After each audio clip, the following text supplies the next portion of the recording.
A Biblioteca de Babel, de Jorge Luís Borges.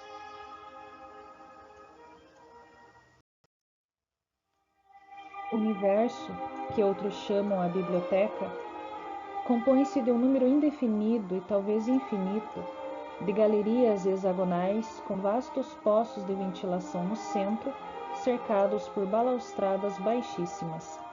De qualquer hexágono vêem-se os andares inferiores e superiores interminavelmente. A distribuição das galerias é invariável. 20 prateleiras em 5 longas estantes de cada lado cobrem todos os lados menos 2. Sua altura, que é a dos andares, excede apenas a de um bibliotecário normal. Uma das faces livres dá para um estreito vestíbulo que desemboca em outra galeria, idêntica à primeira e a todas. À esquerda e à direita do vestíbulo há 2 sanitários minúsculos. Um permite dormir em pé, outro satisfazer as necessidades físicas. Por aí passa a escada espiral, que se abisma e se eleva ao infinito. No vestíbulo há um espelho, que fielmente duplica as aparências. Os homens costumam inferir desse espelho que a biblioteca não é infinita. Se o fosse realmente, para que essa duplicação ilusória? Prefiro sonhar que as superfícies polidas representam e prometem o infinito. A luz procede de algumas frutas esféricas que levam o nome de lâmpadas. Há 2 em cada hexágono, transversais. A luz que emitem é insuficiente, incessante. Como todos os homens da biblioteca, viajei na minha juventude. Peregrinei em busca de um livro, talvez do catálogo de catálogos. Agora que meus olhos quase não podem decifrar o que escrevo, preparo-me para morrer, a poucas léguas do hexágono em que nasci.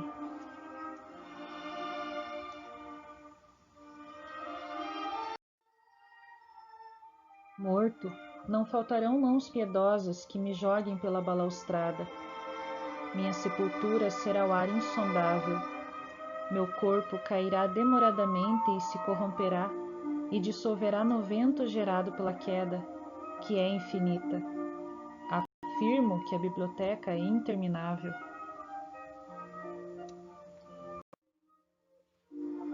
Os idealistas arguem que as salas hexagonais são uma forma necessária do espaço absoluto, ou pelo menos de nossa intuição do espaço. Alegam que é inconcebível uma sala triangular ou pentagonal. Os místicos pretendem que o êxtase lhes revele uma câmara circular com um grande livro circular de lombada contínua que siga toda a volta das paredes. Mas seu testemunho é suspeito, suas palavras obscuras. Esse livro cíclico é Deus. Basta-me por ora repetir o preceito clássico. A biblioteca é uma esfera cujo centro cabal é qualquer hexágono, cuja circunferência é inacessível. A cada um dos muros de cada hexágono correspondem 5 estantes. Cada estante encerra 32 livros de formato uniforme. Cada livro é de 410 páginas, cada página de 40 linhas, cada linha de umas 80 letras de cor preta. Também há letras no dorso de cada livro. Essas letras não indicam ou prefiguram o que dirão as páginas. Sei que essa inconexão certa vez pareceu misteriosa. Antes de resumir a solução, cuja descoberta, apesar de suas trágicas projeções, é talvez o fato capital da história, quero rememorar alguns axiomas. O primeiro, a biblioteca existe ab aeterno. Dessa verdade, cujo corolário imediato é a eternidade futura do mundo, nenhuma mente razoável pode duvidar. O homem, o imperfeito bibliotecário, pode ser obra do acaso ou dos demiurgos malévolos. O universo, com seu elegante provimento de prateleiras, de tomos enigmáticos, de infatigáveis escadas para o viajante e de latrinas para o bibliotecário sentado, somente pode ser obra de um Deus. Para perceber a distância que há entre o divino e o humano, basta comparar esses rudes símbolos trêmulos que minha falível mão garatuja na capa de um livro, com as letras orgânicas do interior. pontuais, delicadas, negríssimas, inimitavelmente simétricas. O segundo, o número de símbolos ortográficos é 25. Essa comprovação permitiu, depois de 300 anos, formular uma teoria geral da biblioteca e resolver satisfatoriamente o problema que nenhuma conjectura decifrara: a natureza disforme e caótica de quase todos os livros. Um que meu pai viu em um hexágono do circuito 1594 constava das letras MCV, perversamente repetidas da primeira linha até a última. Outro, muito consultado nesta área, é um simples labirinto de letras, mas a página penúltima diz: ó, tempo tuas pirâmides. Já se sabe, para uma linha razoável com uma correta informação, há léguas de insensatas cacofonias, de confusões verbais e de incoerências. Sei de uma região montanhosa cujos bibliotecários repudiam o supersticioso e vão costume de procurar sentido nos livros e o equiparam ao de procurá-lo nos sonhos ou nas linhas caóticas da mão. Admitem que os inventores da escrita imitaram os 25 símbolos naturais, mas sustentam que essa aplicação é casual e que os livros em si nada significam. Esse ditame, já veremos, não é completamente falaz. Durante muito tempo acreditou-se que esses livros impenetráveis correspondiam a línguas pretéritas ou remotas. É verdade que os homens mais antigos, os primeiros bibliotecários, usavam uma linguagem assaz diferente da que falamos agora. É verdade que algumas milhas à direita a língua é dialetal e que 90 andares mais acima é incompreensível. Tudo isso, repito, é verdade. Mas 410 páginas de inalteráveis MCV não podem corresponder a nenhum idioma, por dialetal ou rudimentar que seja. Uns insinuaram que cada letra podia influir na subsequente e que o valor de MCV na terceira linha da página 71 não era o que se pode ter a mesma série noutra posição de outra página. Mas essa vaga tese não prosperou. Outros pensaram em criptografias. Universalmente, essa conjectura foi aceita, ainda que não no sentido em que a formularam seus inventores. Há 500 anos, o chefe de um hexágono superior deparou com um livro tão confuso quanto os outros, porém que possuía quase 2 folhas de linhas homogêneas. Mostrou o seu achado a um decifrador ambulante, que lhe disse que estavam redigidas em português. Outros lhe afirmaram que em Yiddish. Antes de um século pôde ser estabelecido o idioma, um dialeto samoiedo-lituano do Guarani com inflexões de árabe clássico. Também decifrou-se o conteúdo, noções de análise combinatória ilustradas por exemplos de variantes com repetição ilimitada. Esses exemplos permitiram que um bibliotecário de gênio descobrisse a lei fundamental da biblioteca. Esse pensador observou que todos os livros, por diversos que sejam, constam de elementos iguais: o espaço, o ponto, a vírgula, as 22 letras do alfabeto. Também alegou um fato que todos os viajantes confirmaram: não há, na vasta biblioteca, 2 livros idênticos. Dessas premissas incontrovertíveis, deduziu que a biblioteca é total e que suas prateleiras registram todas as possíveis combinações dos 20 e tantos símbolos ortográficos. Número, ainda que vastíssimo, não infinito, ou seja, tudo o que é dado expressar em todos os idiomas. Tudo. A história minuciosa do futuro, as autobiografias dos arcanjos, o catálogo fiel da biblioteca, milhares e milhares de catálogos falsos, a demonstração da falácia desses catálogos, a demonstração da falácia do catálogo verdadeiro, o evangelho gnóstico de Basílides, o comentário desse evangelho, o comentário do comentário desse evangelho, o relato verídico de tua morte, a versão de cada livro em todas as línguas, as interpolações de cada livro em todos os livros, o tratado que Beda pôde escrever e não escreveu sobre a mitologia dos saxões, os livros perdidos de Tácito. Quando se proclamou que a biblioteca abarcava todos os livros, a primeira impressão foi de extravagante felicidade. Todos os homens sentiram-se senhores de um tesouro intacto e secreto. Não havia problema pessoal ou mundial cuja eloquente solução não existisse em algum hexágono. O universo estava justificado. O universo bruscamente usurpou as dimensões ilimitadas da esperança. Naquele tempo falou-se muito das vindicações, livros de apologia e de profecia que para sempre vindicavam os atos de cada homem do universo e guardavam arcanos prodigiosos para seu futuro. Milhares de cobiçosos abandonaram o doce hexágono natal e precipitaram-se escadas acima, premidos pelo vão propósito de encontrar sua vindicação. Esses peregrinos disputavam nos corredores estreitos, proferiam obscuras maldições, estrangulavam-se nas escadas divinas, jogavam os livros enganosos no fundo dos túneis, morriam despenhados pelos homens de regiões remotas. Outros enlouqueceram. As vindicações existem.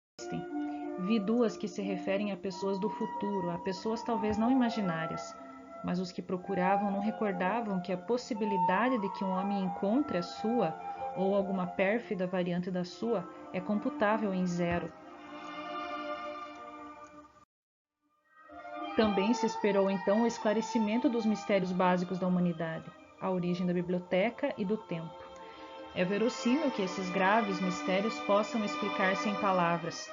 Se não bastar a linguagem dos filósofos, a multiforme biblioteca produzirá o idioma inaudito que se requer e os vocabulários e gramáticas desse idioma. Faz já 4 séculos que os homens esgotam os hexágonos. Existem investigadores oficiais, inquisidores. Eu os vi no desempenho de sua função. Chegam sempre estafados. Falam de uma escada sem degraus que quase os matou. Falam de galerias e de escadas com o bibliotecário. Às vezes, pegam o livro mais próximo e o folheiam, à procura de palavras infames. Visivelmente, ninguém espera descobrir nada. A desmedida esperança sucedeu, como é natural, uma depressão excessiva. A certeza de que alguma prateleira em algum hexágono encerrava livros preciosos e de que esses livros preciosos eram inacessíveis afigurou-se quase intolerável. Uma seita blasfema sugeriu que cessassem as buscas e que todos os homens misturassem letras e símbolos, até construir, mediante o improvável dom do acaso, esses livros canônicos. As autoridades viram-se obrigadas a promulgar ordens severas. A seita desapareceu, mas na minha infância havia homens velhos que demoradamente se ocultavam nas latrinas com alguns discos de metal num fitilo proibido e debilmente arremedavam a divina desordem. Outros, inversamente, acreditaram que o primordial era eliminar as obras inúteis. Invadiam os hexágonos, exibiam credenciais nem sempre falsas, folheavam com fastio um volume e condenavam prateleiras inteiras.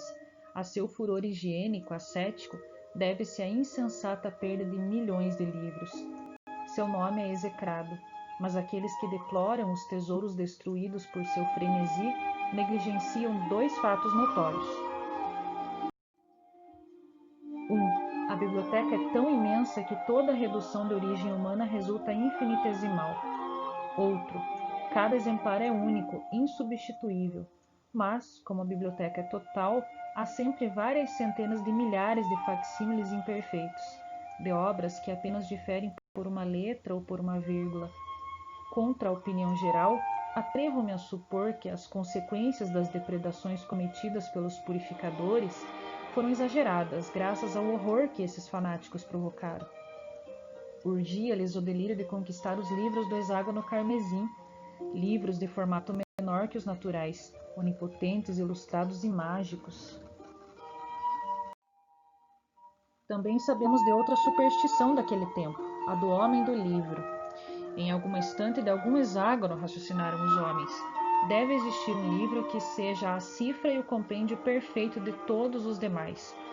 Algum bibliotecário consultou e é análogo a um deus. Na linguagem desta área persistem ainda vestígios do culto desse funcionário remoto. Muitos peregrinaram à procura dele. Durante um século trilharam em vão os mais diversos rumos. como localizar o venerado hexágono secreto que o hospedava, alguém propôs um método regressivo. Para localizar o livro A, consultar previamente um livro B que indique o lugar de A. Para localizar o livro B, consultar previamente um livro C e assim até o infinito. Em aventuras como essas, prodigalizei e consumi meus anos.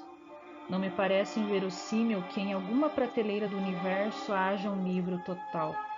Rogo aos deuses ignorados que um homem, um só, ainda que seja há 1000 anos, o tenha examinado e lido. Se a honra e a sabedoria e a felicidade não estão para mim, que sejam para outros. Que o céu exista, embora meu lugar seja o inferno, que eu seja ultrajado e aniquilado, mas que num instante, num ser, tua enorme biblioteca se justifique. Afirmam os ímpios que o disparate é normal na biblioteca e que o razoável e mesmo a humilde e pura coerência é quase milagrosa exceção.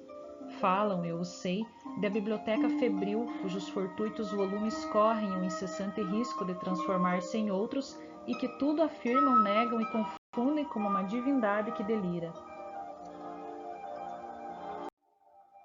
Essas palavras, que não apenas denunciam a desordem, mas que também a exemplificam, provam, evidentemente, seu gosto péssimo e sua desesperada ignorância.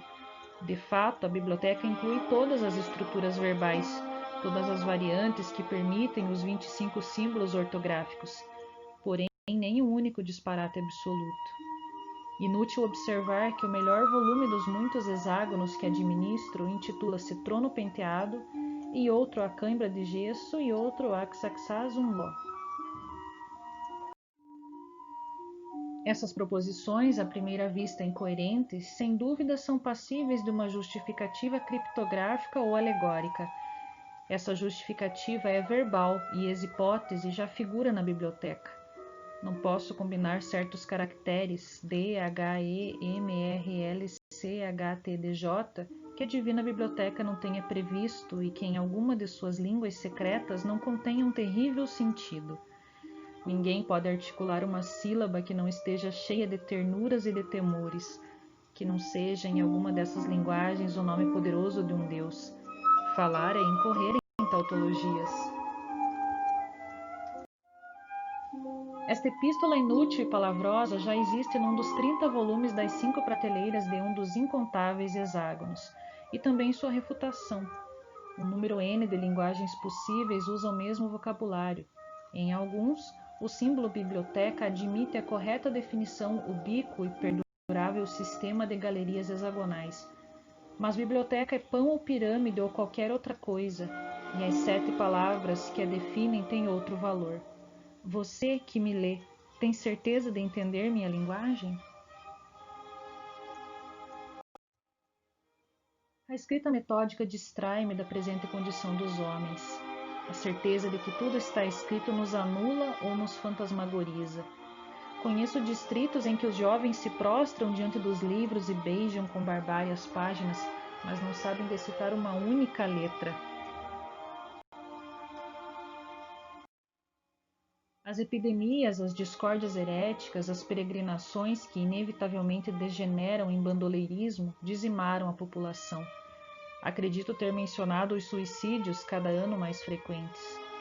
Talvez me enganem a velhice e o temor, mas suspeito que a espécie humana, a única, está por extinguir-se e que a biblioteca perdurará, iluminada, solitária, infinita, perfeitamente imóvel, armada de volumes preciosos, inútil, incorruptível, secreta. Acabo de escrever infinita. Não interpolei esse adjetivo por costume retórico. Digo que não é ilógico pensar que o mundo é infinito. Aqueles que o julgam limitado postulam que em lugares remotos os corredores e escadas e hexágonos podem inconcebivelmente cessar, o que é absurdo. Aqueles que o imaginam sem limites esquecem que os abrange o número possível de livros. Atrevo-me a insinuar esta solução do antigo problema. A biblioteca é ilimitada e periódica. Se um eterno viajante a atravessasse em qualquer direção, comprovaria ao fim dos séculos que os mesmos volumes se repetem na mesma desordem, que reiterada seria uma ordem, a ordem. Minha solidão alegra-se com essa elegante esperança.